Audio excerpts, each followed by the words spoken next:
Assalamu alaikum. Today we have started the new topic of arterial blood pressure. This is your chapter number 18 in the guiding. So the blood pressure is the force exerted by the circulating blood laterally on the walls of the systemic arteries. It is expressed as systolic pressure, oblique diastolic pressure, and it is expressed in millimeters of mercury. The systolic and diastolic pressures are the maximum and minimum arterial pressures during a cardiac cycle. यानी cardiac cycle जो कि heart में events हो रहे हैं उस दौरान arteries में मैक्सिमम ब्लड प्रेशर कितना है जो रिकॉर्ड होता है और आर्टरीज में मिनिमम ब्लड प्रेशर कितना है जो रिकॉर्ड होता है. So the normal value is 110 by 70 to 120 by 80 millimeter of mercury, 115 by 75 being the average normal value.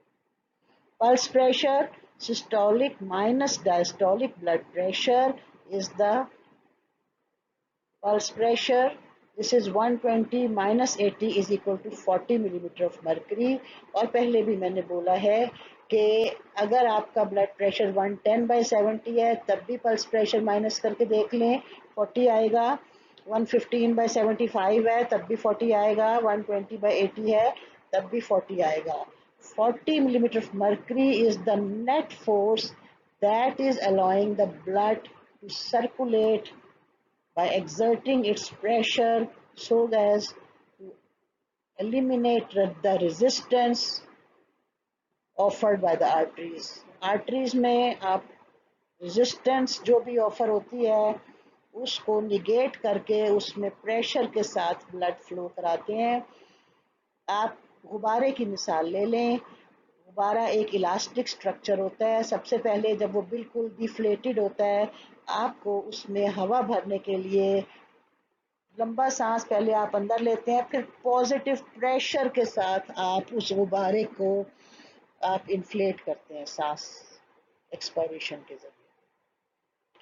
That means you are exerting a force which is allowing the elastic fibers of the balloon to expand and allow air to enter that balloon. और आप देखिए कि जो ही आप गुब्बारा मुंह से लगाना छोड़ते हैं हाथ से छोड़ते हैं सारी हवा बाहर निकल जाती है. कैसे निकल जाती है? It is due to the elastic recoil of the balloon. जैसे आप उसको प्रेशर लगा के फोर्सफुली उसमें हवा भरते हैं तो इलास्टिक फाइबर्स जो हैं वो खुल जाते हैं अपनी कैपेसिटी तक और फिर उसके बाद अगर आप इससे भी ज़्यादा भर दें तो ये गुब्बारा फट जाएगा. लिहाजा जब आप एक फुल कैपेसिटी तक गुब्बारे को भर लेते हैं फिर जब आप उसको छोड़ते हैं तो हवा बाहर निकल जाती है और गुब्बारा वापस तकरीबन अपनी असली हालत पे आ जाता है. तो ये जो 120 by 80 ब्लड प्रेशर है 120 minus 80 is the 40 millimeter of mercury. This is the pulse pressure and the mean blood pressure जो है वो कैसे कैलकुलेट करेंगे उसमें इस पल्स प्रेशर की वैल्यू की ज़रूरत पड़ती है इसलिए पहले हमने पल्स प्रेशर कैलकुलेट कर लिया है.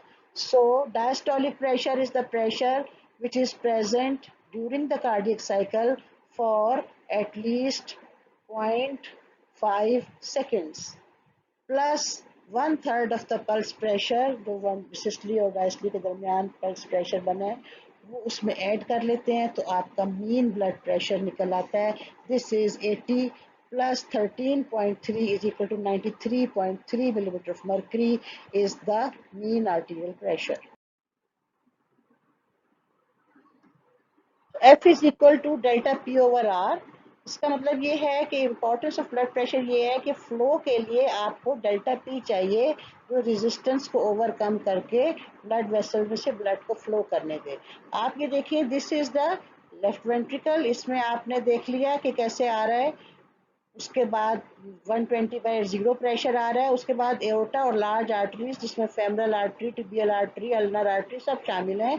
These are elastic arteries. इसमें ब्लड प्रेशर जो है 120/80 पर मेंटेन हो रहा है और मीन आर्टीरियल प्रेशर नहीं कम हो रहा है इसमें से गुजर के, क्योंकि ये इलास्टिक वेसल्स हैं और ये प्रेशर कंप्लायंस करती हैं। ये हम पहले इलास्टिसिटी और compliance of the blood vessels में कर चुके हैं कि प्रेशर कंप्लायंस क्या होती है। तो प्रेशर कंप्लायंट आर्टरीज के बाद आपके पास रेजिस्टेंट आर्टरीज आती हैं जो बहुत ज़्यादा रेजिस्टेंस ऑफर करती हैं। बड़े बड़े ल्यूमन वाली आर्टरीज से अब आप आर्टीरियोल्स पर आ गए हैं। एओर्टा का डायमीटर 2.5 सेंटीमीटर स्क्वायर था, आर्टीरियोल्स का 20 माइक्रोन मीटर डायमीटर है। उसमें से जब गुजरना है ब्लड को तो रेजिस्टेंस इतनी ऑफर होती है कि प्रेशर इस्तेमाल होकर डिसिपेट हो जाता है और कैपिलरीज तक पहुंचते पहुंचते प्रेशर आपके पास 30 मिलीमीटर ऑफ मर्करी रह जाता है और वेन्स में से निकलते निकलते अंदाजन आपके पास 10 मिलीमीटर ऑफ मर्करी प्रेशर रह जाता है। और कैपिलरीज में से जब निकलता है तो 10 मिलीमीटर ऑफ मर्करी प्रेशर रह जाता है और इस दौरान टिश्यू फ्लूइड फॉर्मेशन होती है and then you go into the veins at 10 millimeter of mercury into the venules, and the veins that are having 0 millimeter of mercury pressure at the right atrium, central venous pressure, right atrium, 0 millimeter of mercury, the blood is able to drain into these veins. So this pressure gradient is important for flow throughout the circulatory tree. So let us revise. Normal arterial BP is 110/70 to 120/80 millimeter of mercury.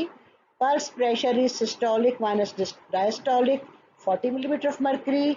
Mean blood pressure is diastolic pressure plus one third pulse pressure is equal to 80 plus 13.3 in this case 93.3 millimeter of mercury.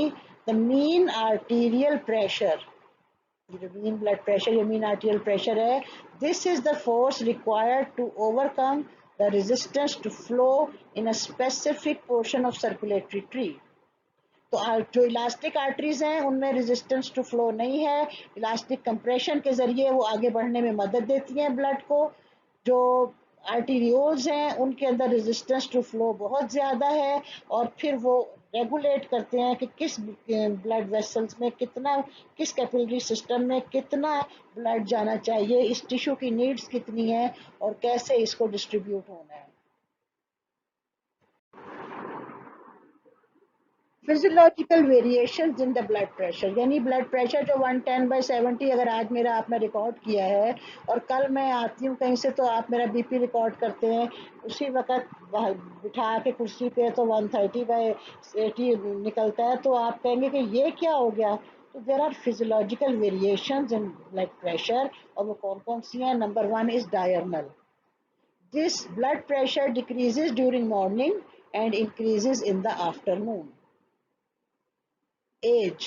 It increases with age. After 40 years, the systolic increases more than the diastolic, क्योंकि blood vessel की जो shape है वो change हो चुकी होती है। Body build पे डिपेंड करता है। Blood pressure is more in obese people.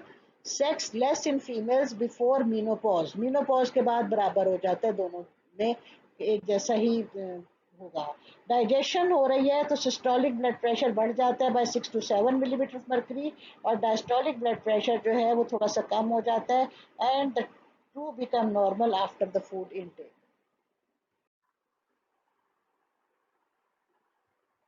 So during sleep the blood pressure decreases. During exercise there are different situations. During light exercise the systolic blood pressure भी increase होता है and the diastolic blood pressure is also increased. Whereas during severe exercise, the systolic blood pressure increases, but the diastolic blood pressure could be either decreased or normal. Systolic blood pressure increases during severe exercise, but the diastolic blood pressure could be either normal or decreased. This causes an increase in the pulse pressure, which pushes the blood into the exercising muscles. Posture. During standing position, when you stand up from sitting position, at first there is a decrease in the BP because the blood is trying to go towards the gravity, and then the compensatory reflexes operate and the blood pressure increases, the pulse pressure decreases. In mental state, anxiety causes increase in the blood pressure. Black Americans have more blood pressure than the white Americans, and these are the factors which are physiological variations in the blood pressure. The factors that affect the arterial blood pressure are cardiac output and total peripheral resistance. आपके साथ हमने total peripheral resistance की थी जब हमने पॉइजलेस law वगैरह किए थे। अगर याद है तो अच्छी बात है, नहीं तो आगे के चैप्टर्स में दोबारा इसका बहुत बहुत बहुत जिक्र आना है, लिहाजा परेशान ना हो जाएगा ये आपका cover. Blood pressure is equal to cardiac output into TPR, and as the cardiac output is equal to stroke volume into heart rate, so the blood pressure is equal to stroke volume into heart rate into TPR. And what is TPR? It is equal to delta P over F. So the regulation of stroke volume, heart rate and TPR helps to maintain the blood pressure. इस slide को आपने गौर से देखना भी है, गौर से पढ़ना भी है और समझना भी है। जो हम ब्लड प्रेशर आपको पढ़ाएंगे उसमें प्लान ऑफ लेक्चर ये है कि we are going to tell you that the blood pressure is equal to cardiac output into TPR, total peripheral resistance offered by the blood vessels towards blood flow. Blood flow को जो चीज़ resistance offer कर रही है TPR है, cardiac output है blood flow, और PP जो है वो प्रेशर है। तो आप यहाँ पर लगाएंगे डेल्टा पी, यहाँ पर लगाएंगे एफ और यहाँ पर लगाएंगे R. F into R is equal to delta P, ये आपका फार्मूला बन गया।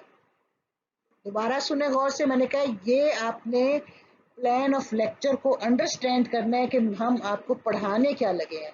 सो F is equal to delta P over R हम पिछली स्लाइड में कर चुके हैं। BP is the delta P. Delta P को अगर हम एक तरफ रख लें तो F into R is equal to BP. Done. Delta P is equal to F into R. F is the flow, जो कार्डिक आउटपुट है वो 1 मिनट के अंदर 5 लीटर फ्लो कर जाता है ब्लड वेसल्स में, और जो रेजिस्टेंस उसको ऑफर होती है उसका नाम है टोटल पेरिफेरल रेजिस्टेंस, जो पूरे सर्कुलेटरी ट्री में उसको ऑफर होती है। Now what is cardiac output? 5 liters per minute. It depends upon the stroke volume and the heart rate. ठीक है, stroke volume depends upon the blood volume and the contractility of the heart. Stroke volume depends upon blood volume and contractility of the heart. इसका मतलब ये हुआ कि अगर आपने देखना है कि ब्लड प्रेशर किन किन चीज़ों से अफेक्ट हो रहा है, तो आपको पता होना चाहिए कि स्ट्रोक वॉल्यूम किस चीज़ से अफेक्ट हो रहा है। अगर ब्लड वॉल्यूम ज़्यादा होगा तो स्ट्रोक वॉल्यूम ज़्यादा होगा। कॉन्ट्रैक्टिलिटी ऑफ द हार्ट अच्छी होगी तो स्ट्रोक वॉल्यूम ज़्यादा होगा। इसी तरह हार्ट रेट ज़्यादा होगा तो कार्डिक आउटपुट ज़्यादा होगा। ये चीज़ें, अगर हमारा हार्ट रेट ज़्यादा है तो हमारा ब्लड प्रेशर जो है, अगर हमारा हार्ट रेट ज़्यादा है तो हमारा ब्लड प्रेशर जो है वो चूँकि डिपेंड कर रहा है हार्ट रेट पर, इसलिए वो भी ज़्यादा हो जाएगा।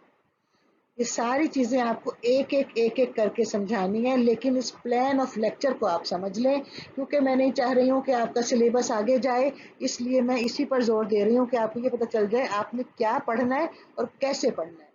PPR depends on the sympathetic tone of all blood vessels. All blood vessels का मतलब है कि arteries, arterioles, metarterioles, venules and veins. Capillaries में नहीं होते कोई सिंपैथेटिक नर्व्स। मैंने किन किन चीजों के नाम लिए? Arteries, arterioles, metarterioles, venules and veins. TPR can be increased by generalized vasoconstriction and TPR can be decreased by muscular or skin vasodilation. सारी बॉडी में आपके पास सिंपैथेटिक टोन जो है, सिंपैथेटिक नर्व सप्लाई जब बढ़ती है तो वेजोकंस्ट्रिक्शन होती है। तो अगर जनरलाइज्ड वेजोकंस्ट्रिक्शन हुई हुई है तो टीपीआर बढ़ जाएगा। लेकिन हमें ये भी पता है कि मसल के अंदर और स्किन के अंदर हमारे पास वेजोडाइलेशन हो सकती है। मसल की वेजोडाइलेशन किस लिए होती है? मसल की वेजोडाइलेशन मेटाबॉलिज्म की वजह से होती है, और स्किन की वेजोडाइलेशन जो है वो inhibition of sympathetic system for temperature regulation, उसकी वजह से होती है। सो TPR can be increased by generalized vasoconstriction and it can be decreased by muscular or skin vasodilation. Can the TPR be increased by blood volume? Yes. Blood volume बढ़ाएंगे तो volume ही तो है जो कि रेजिस्टेंस ऑफर कर रहा है to the blood flow, तो लेटरली एग्जर्ट कर रहा है pressure on the blood vessels, इस वजह से ये ब्लड वॉल्यूम जो है टीपीआर को बढ़ाएगा। ये फैक्ट्स आपको हम एक एक दाना डिस्कस करेंगे बाद में, लेकिन इन फैक्ट्स को पहले जान लें कि हमने पढ़ना क्या है। अगर हमारा बीपी इंक्रीज हो गया है, उसको वापस नॉर्मल पे लाने के लिए हमारी शॉर्ट टर्म रेगुलेशन है और हमारी लॉन्ग टर्म रेगुलेशन है। Short term regulation is nervous regulation and that is decreased sympathetic discharge to the blood vessels. Long term regulation जो है वो हमारी ह्यूमरल और रीनल रेगुलेशन है, and this is decrease the blood volume by increasing the urine output volume control.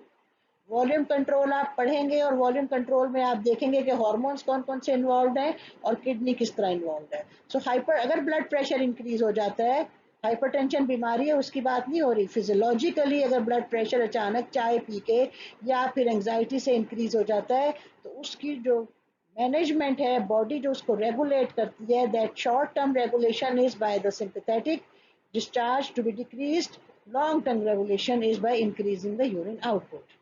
Where एज अगर blood pressure किसी का कम हो जाए, पसीना बहुत ज़्यादा आ गया, डायरिया हो गया, पानी नहीं मिला बहुत देर से, या फिर ब्लड फ्लो एकदम बाहर निकल गया कहीं से, तो ब्लड जो है हेमरेज की शक्ल में बाहर चला गया बॉडी से, इन तमाम सूरतों में जब ब्लड प्रेशर डिक्रीज होता है तो फिजियोलॉजिकल रिस्पॉन्स ये है कि शॉर्ट टर्म रेगुलेशन बॉडी फौरन रिस्पॉन्ड करती है इंक्रीज सिंपैथेटिक डिस्चार्ज के जरिए, और जो लॉन्ग टर्म रेगुलेशन है वो डिक्रीज यूरिन आउटपुट के जरिए करती है वॉल्यूम कंट्रोल। इस प्लान ऑफ लेक्चर को आपने बिल्कुल नहीं भूलना।